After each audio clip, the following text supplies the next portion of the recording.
यांना मी या ठिकाणी विनंती करतो की आपण आपलं मनोगत या ठिकाणी व्यक्त करावं। महाराष्ट्राचा आराध्य छत्रपती शिवराय, हिंदू हृदय सम्राट स्वर्गीय बाळासाहेब ठाकरे यांना वंदन करून शिवसेना उद्धव बाळासाहेब ठाकरे पक्षाचे पक्षप्रमुख आदरणीय उद्धवजी ठाकरे साहेब, शिवसेना युवा सेनेचे प्रमुख आदरणीय आदित्य ठाकरे साहेब, ज्यांच्या नेतृत्वाखाली गेली अनेक वर्ष आपण पक्षाचं काम करतोय ते पक्षाचे नेते, कोकणातले एकमेव गुहागरचे आपल्या पक्षाचे आमदार, माजी मंत्री आदरणीय भास्करराव जाधव साहेब, जिल्हा प्रमुख माझे मित्र दत्ताजी कदम, जिल्हा समन्वयक सन्मान्य रवींद्र डोळस, जिल्हा परिषद माजी अध्यक्ष युवा नेते विक्रांत जाधव, या ठिकाणी विधानसभा प्रमुख असलेले बाळा कदम, त्याचबरोबर आपले सगळेच मंचावरील महिला आणि पुरुष पदाधिकारी उपस्थित, विशेष करून शाखा प्रमुख आणि विभाग प्रमुख, उपविभाग प्रमुख, तालुक्याचे सर्व पदाधिकारी बंधू आणि भगिनींनो, 12:15 वाजलेत आणि त्यामुळं खरं तर नेते बोलणार असल्यामुळं उपनेत्यांनी काही फार बोलावं चिपळूणमध्ये येऊन, पण त्यांनी परवानगी दिली म्हटल्यामुळं थोडंसं मनोगत व्यक्त करणार आहे। लहान तोंडी मोठा घास घ्यायचा नसतो, गडबड व्हायला नको। खरं तर आपले हरहुन्नरी तालुका प्रमुख श्री गुजर यांचं सगळ्यांनी जरा टाळे वाजवून आपण अभिनंदन करूया। कोणीतरी म्हणेल की मी काल परवा चालू पक्षात, हे आता काय आपल्याला पुराणातली वांगी सांगणार आहेत, तर काय मी तत्वज्ञान सांगण्याकरता आलो नाही, पण माझ्या 40 वर्षाच्या राजकीय जीवनातली 35 वर्ष ज्या पक्षाबरोबर युतीचं काम करणारा मी कार्यकर्ता आहे। 1989 सालामध्ये त्यावेळेला आपली युती झाली होती आणि तात्यासाहेब नातून आपण लोकसभेला उभं केलं होतं। त्यापासून मला या भागातलं राजकारण अति जवळचं माहिती आहे। फक्त 17,000 मतांना त्यावेळेला आपण युती म्हणून त्यावेळेला पराभूत झालो होतो। 90 सालामध्ये अधिकृतरित्या मला वाटतं युती झाली आणि धनुष्यबाण चिन्ह शिवसेनेला मिळालं, मित्र पक्षाला त्यांचं चिन्ह मिळालं आणि त्यापासून जी घोडदौड आपल्या गेल्या 30-35 वर्षामध्ये आहे। 91 सालामध्ये पहिल्यांदाच आपण त्यावेळेला गीते साहेबांना खासदारकीला उभं केलं होतं। राजीव गांधींची दुर्दैवी हत्या झाली आणि त्यानंतरचं राजकारण बदललं, पण 92-93 सालानंतरच्या झालेल्या मुंबईतल्या काही गोष्टी असतील, आपलं 95 सालामध्ये शिवसेना प्रमुखांच्या आशीर्वादानं पहिलं शिवशाहीचं सरकार आलं आणि त्याचे सगळे आपण शिलेदार आहोत आणि म्हणून आपलं सगळ्यांचं खूप खूप या ठिकाणी अभिनंदन। खरं तर काही दिवसापूर्वी आदरणीय उद्धवजींनी मला उपनेता म्हणून जबाबदारी दिली आणि आमचे संजय राऊत साहेब होते, त्यांनी मला असं म्हटलं की तुम्ही जिकडून आलायत तिकडचे काही चांगले गुण तुमच्यामध्ये आहेत आणि त्यामुळे आता संघटनेची आपण जरा थोडं बळकटीकरण करण्याची जबाबदारी घ्या आणि मग पालघर पासून सावंतवाडीपर्यंत किंवा सिंधुदुर्ग जिल्ह्यापर्यंत, मग एका बाजूला गुजरातची बॉर्डर, एका बाजूला गोव्याची बॉर्डर, असा माझा शिवबंधन परिक्रमेचा एक मी प्रवास केला, संपर्क केला। जवळजवळ 4,500 शिवसेना उद्धव बाळासाहेब ठाकरे पक्षाच्या कार्यकारी पदाधिकाऱ्यांची मी व्यक्तिगत संवाद साधला, संपर्क साधला आणि नंतर माझ्या लक्षात आलं की कितीही मिंद्यांनी जरी गद्दारी केली असली तरी आजही शिवसेना प्रमुख उद्धव साहेबांचा शिवसैनिक आजही जाग्यावर आहे, तो कुठेही गेलेला नाही आहे, हे माझं मत आहे।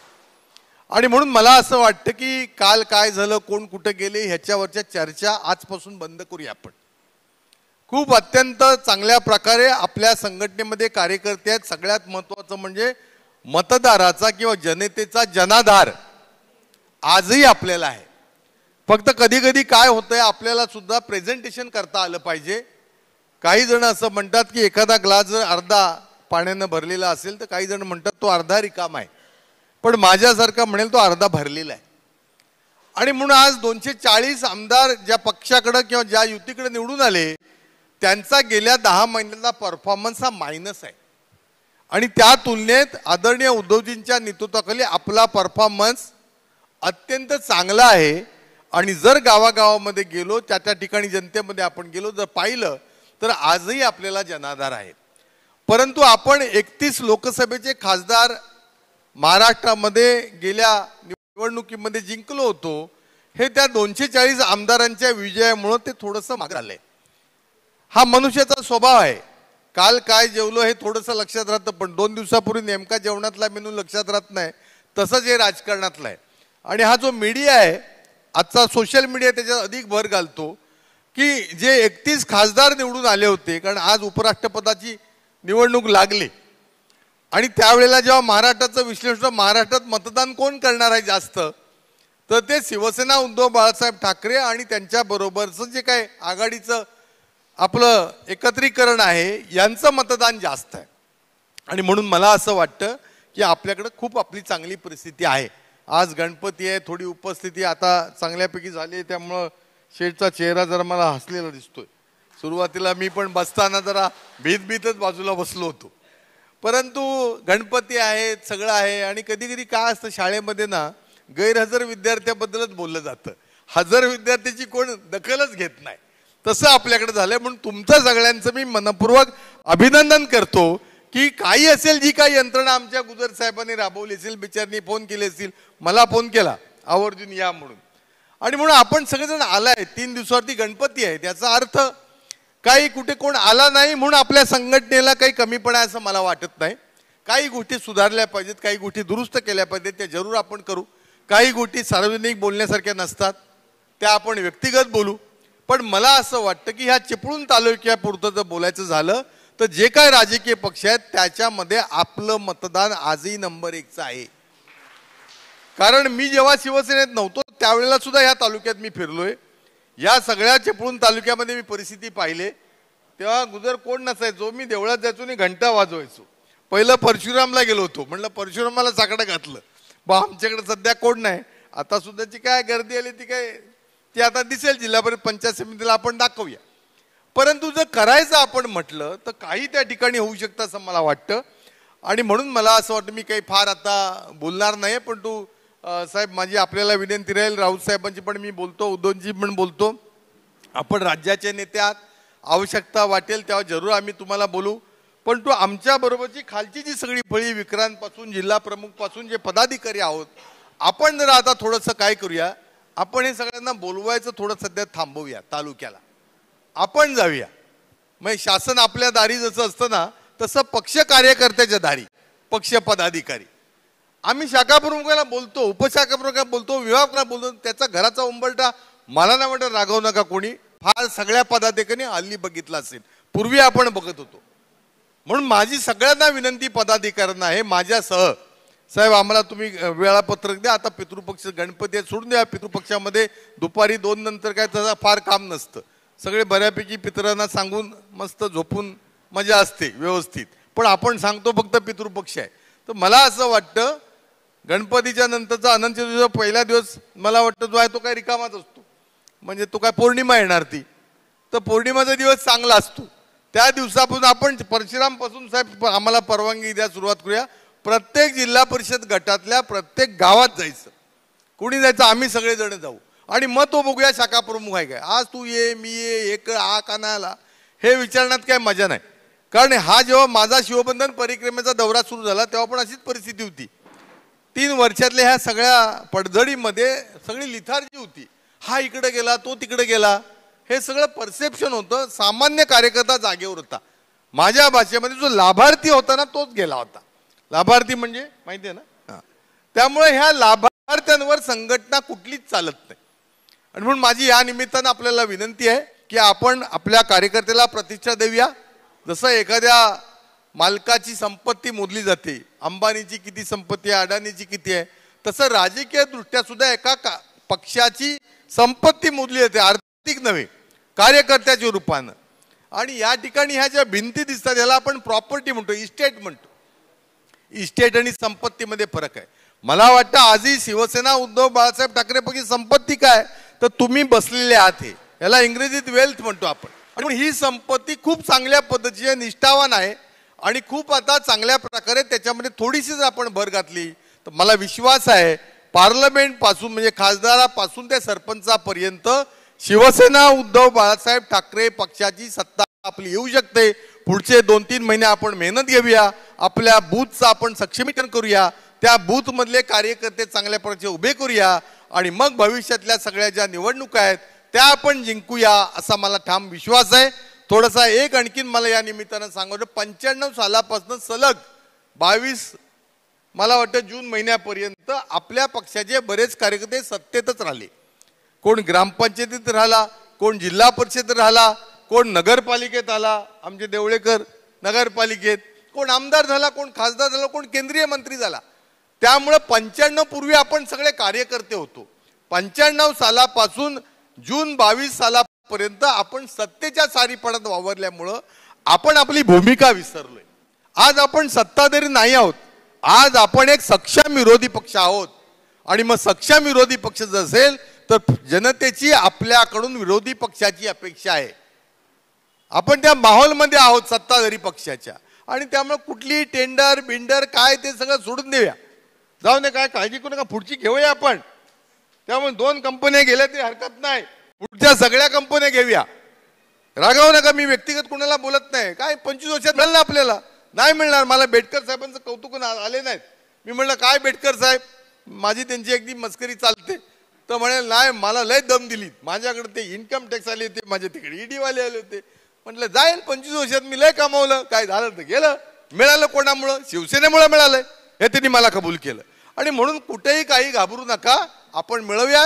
शेठ तुम्ही 100% मंत्री होणार, काय विरोधी पक्षनेता जाऊ देत, कधी काही राजकारणात होऊ शकतं, पॅड बांधून तयार आहेत. त्यामुळे तुम्ही चिंता करायचं काय कारण नाही. साडू म्हणून मी बरोबर आहे त्यांच्या, म्हणून चिंता करू नका. म्हणजे विक्रांत आहेच पण मी पण आहे, माझा पहिला क्लिप. आणि म्हणून मला असं वाटतं सगळ्या कार्यकर्त्यांना खूप चांगल्या पद्धतीने आपण काम करूया, हातामध्ये हात घालूया, सगळ्यांच्या भावना जाणून घेऊया, प्रेम प्रत्येकावर देऊया आणि प्रेमानं माणसांना आपण जिंकूया. तुम्ही पण पुढच्या ह्या गणपतीमध्ये 10-12 दिवसामध्ये गावामध्ये जा, जनतेमध्ये जा, चाकरमानी येतील. आपल्याला नुसतं रत्नागिरी जिंकायचे, मुंबई महापालिका जिंकायचे, ठाणे महापालिका जिंकायचे, पनवेल महापालिका जिंकायची आहे. मी जाता जाता एकच उदाहरण सांगतो. मी जेव्हा मे महिन्यामध्ये मला पहिल्यांदा गीते साहेबांनी आम्हाला जबाबदारी दिली पनवेल महापालिकेची, तर मला काय जण म्हणे तू तिकडे काय करतो, तर नाही बरंच म्हटलं आमच्याकडचे मंडणगड दापोलीतले लोक पनवेलमध्ये आहेत. पहिल्याच मीटिंगमध्ये गीते साहेब मी होतो, सुरुवातीपासून आमचा संपर्क चांगला होता, म्हणून कार्यकर्ते आले, सगळे व्यवस्थित आले, बोले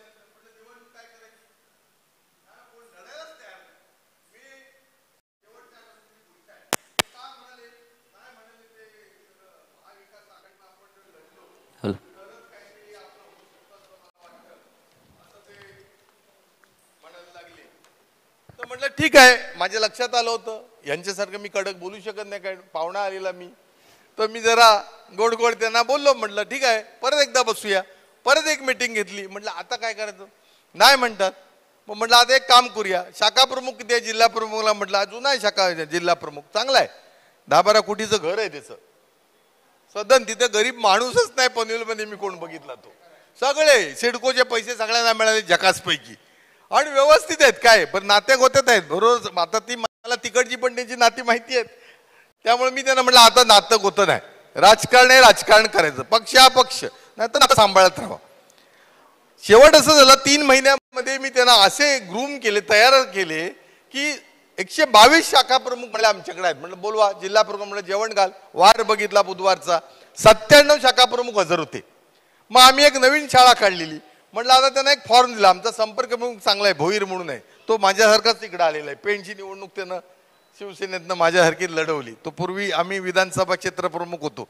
त्यामुळे आम्ही एक नवीन आयडिया काढलेली, फॉर्म काढलेला. 4 पानी फॉर्म आहे, ज्याला उमेदवारी हवे नगरपालिकेची त्याची, म्हणजे भरतानाच घाम त्याचा जाणार.